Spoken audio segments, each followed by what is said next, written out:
Mel, what was your reaction to the Eagles taking Hurts? I think it made perfect sense. Think about a creative guy like Doug Peterson. Hurts you can utilize in a lot of ways. Jim Nagy even made a point about it early on. He thought, am I going to bring Hurts here as a running back? He can do so many things. You saw what Lamar Jackson did with Flacco as a rookie before he became the starter. Now you give defensive coordinators so much to think about with Carson Wentz, and then knowing Jalen Hurts is going to be utilized in a variety of ways with those packages they can put in for him. And Carson Wentz has been injury prone. Now you get a guy who could come in if Wentz gets hurt and maybe do a good job for you once he obviously gets some experience in the NFL. I think it's a heck of a move on all levels for the Philadelphia Eagles. Generally speaking, Mel, do evaluators around the league consider him a future starting quarterback? Some do, some don't. It was mixed opinion, but I always said one thing we know for sure, he can run those RPOs. He can do what Lamar Jackson did before Lamar Jackson became an outstanding quarterback. And if that's all he does, and he's a solid backup, and remember, he's loyal. He's been in this role with Tua. He's not going to create any issues. He's going to be the perfect backup to Carson Wentz. All right, I happen to have Carson's personal spokesman here, and that's Dan Orlovsky. Dan, let me come to you on this here. Dan and Marcus with me all morning. What did you think of the Eagles taking Hurts?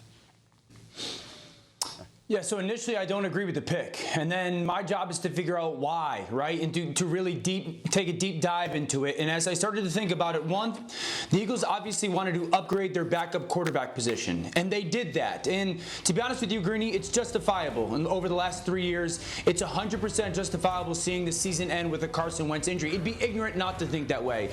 And then two, is there a way that you can upgrade your backup position, but also continue to develop that quarterback and use him on your roster, right? And so Jalen Hurts is that guy where you can have him as your backup quarterback and develop him, but you can use him 10 or 12 plays a game where you hand the ball off to him or jet sweep it to him or use him in a +1 run game. Imagine him and Carson Wentz on the field at the same time. I mean, catching a shotgun snap, Jalen Hurts coming across running an RPO, handing the ball off, Hurts running to the sideline with a threat as a runner and then a pass concept behind it. I mean, there's a lot of creativity you can get with that. And the reality is this, now that you've added Jalen Hurts, you have 53 guys on your roster. But because of him, and if you use him the right way, you have 54. You have an extra body on game day.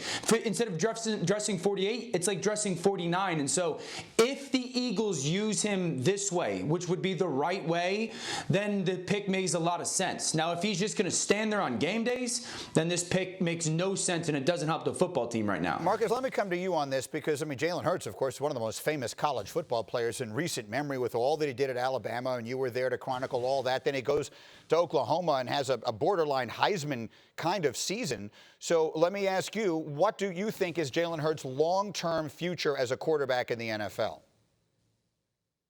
Jalen Hurts' long-term future, I compare a lot to possibly Tyrod Taylor's and him getting better as time goes along. Jalen Hurts, to me, man, made a progression and a jump as a passer. Is he the greatest passer to throw the ball downfield? No, but he's shown the propensity to get better every single year. He got better at Alabama when people said he couldn't push the ball downfield. Obviously, Tua came in, one of the generational quarterbacks that we've seen. Transfers, goes, plays for Lincoln Riley. Lincoln Riley puts him in an offense, gives him an opportunity to push the ball downfield, does a good job there. Second round draft pick.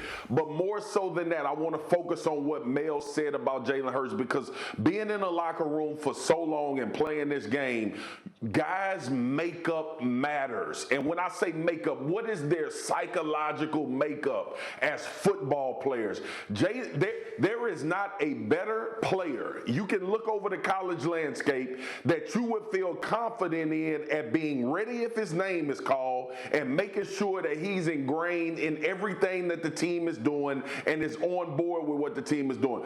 Philly got a steal of a football player that could continue to develop into possibly being a starter in this league one day. I love the draft pick that Philly made with Jalen Hurts. Yeah, the way that Jalen Hurts handled that whole situation at Alabama, I think, drew him universal respect. It'll be interesting to see what he does from here. Thank you for watching ESPN on YouTube. For live streaming sports and premium content, subscribe to ESPN+.